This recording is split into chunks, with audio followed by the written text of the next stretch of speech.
Since the beginning of time, humans have struggled with questions like, what came first, the chicken or the egg? Ford or Chevy? Coke or Pepsi? And the most important question of all, belt drive or direct drive turntables? I don't know why I said turntables like that.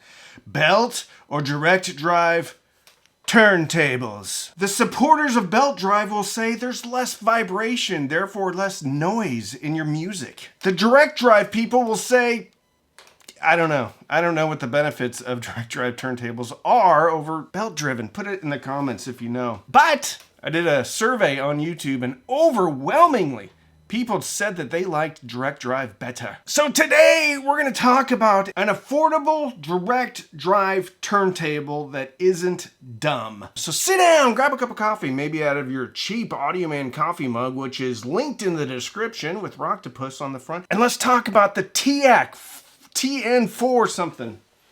TIAC TN4D-SE, an affordable direct drive turntable that isn't dumb.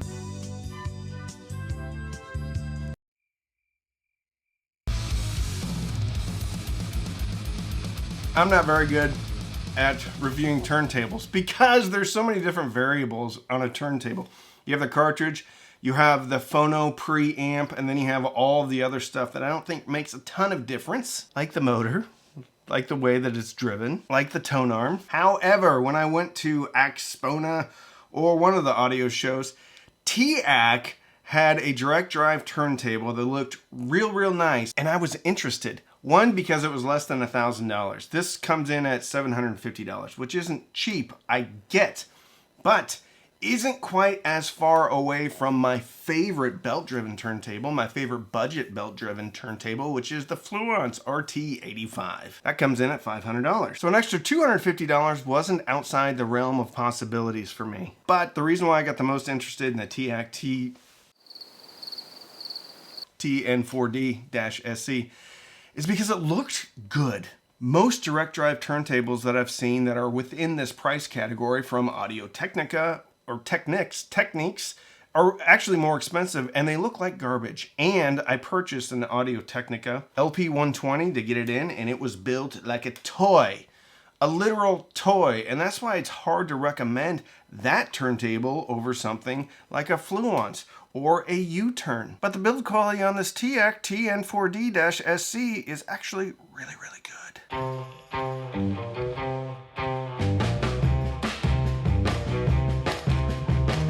If you are new here, please consider subscribing. You have unlimited subscriptions to donate, and you can donate it right now for me, please. It's right underneath here. There's a thing that says subscribe, and then you click on it. And if you don't watch any of my content, it's never going to get recommended to you anyway, regardless of whether or not you're subscribed to me, because I'm subscribed to about 200 people and I rarely see any of their things recommended for me to watch. You really have nothing to lose. But it makes me feel real good on the inside, and apparently you're supposed to ask to get subscriptions because the YouTube people say you should. On the top, you have this really nice brushed, I can only assume it's aluminum, goes all along underneath everything, and underneath the tone arm, and the knob, the clicky knob, so you go to 33 or 45.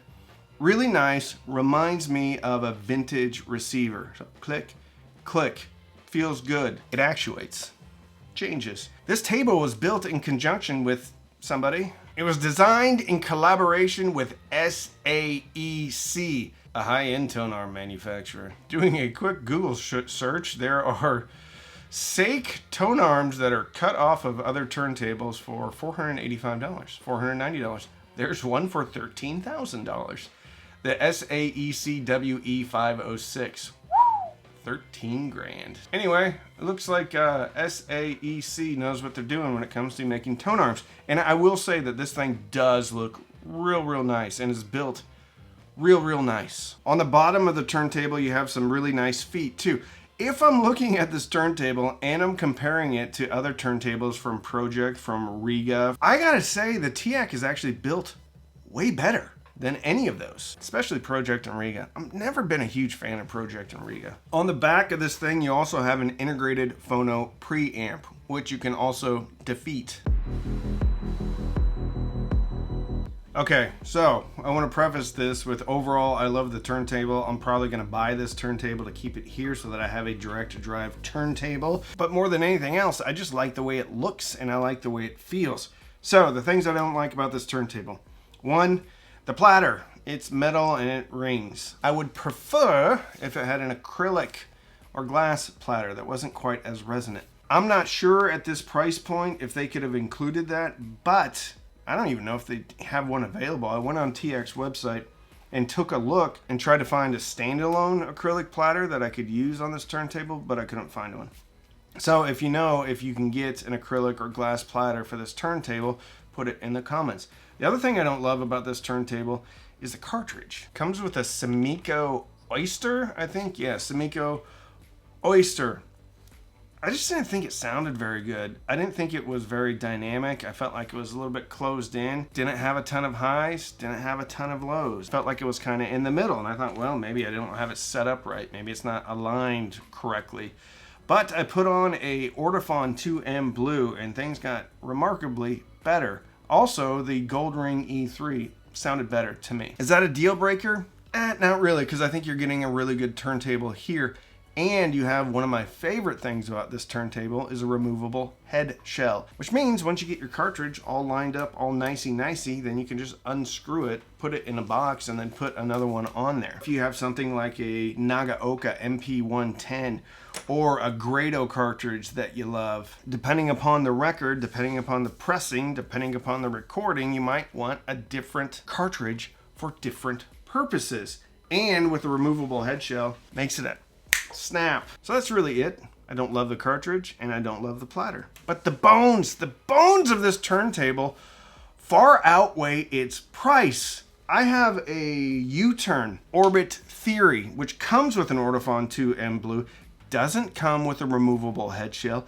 I don't think it looks as nice, doesn't have as good of feet, doesn't have an integrated phono preamp, which to me is not like something I need because I already have phono preamps that I like. But I get it, at $750 to have an integrated phono preamp, probably a good thing. I compared the internal phono preamp on the TN4D-SE from TIAC to the integrated phono preamp in the, come on now, in the Advanced Paris A10 Classic. Advanced Paris is a little bit more dynamic, but the integrated phono preamp in the TN4D-SE from TIAC was not nearly as bad as the terrible integrated phono preamp in the Audio-Technica turntable I got, which I get is half the price, but man, I was unimpressed with the Audio-Technica LP120. I like it a lot. Probably gonna keep it. Wish I had a different platter, wish I had a different cartridge. But I have extra cartridges laying around. And I'm not saying I'm the end-all be-all when it comes to turntable reviews and cartridge reviews and things like that. I can barely spell cartridge, so chances are you should go check out somebody else like this guy, Vinyl Attack. He's got an awesome channel. But I only know what I hear, and I prefer the 2M Blue. I prefer the E3, the E4 from Gold Ring, even the Nagaoka MP110, which is a little bit rich, a little full. But even getting a second cartridge, you're still gonna be coming in at less than $1,000, and I think this turntable is built better than a lot of turntables that cost over $1,000. It's certainly built better than the Audio-Technica garbage and probably the Technics. And I know people's heads are going to spin off because Technics, they have a huge, loyal fan base. I just don't think they look very good, and I wouldn't want that in my living room. And Audio-Technica is built like a Fisher-Price. Okay? Listen, I'm being a little bit snarky because chances are no one's going to watch this video anyway because people generally don't watch my turntable content. But if you like this video, I will include 2 other turntable videos. One where I compared the terrible Audio-Technica to a really nice turntable from Michel. I will link that right here. And then I'll put the video about the RT85N, maybe right here. So don't binge watch anything on Netflix or Hulu. Binge listen maybe through your new TIAC TN4D-SE and fill your soul with happiness. And with that, I'm Randy. I'm the Cheap Audio Man.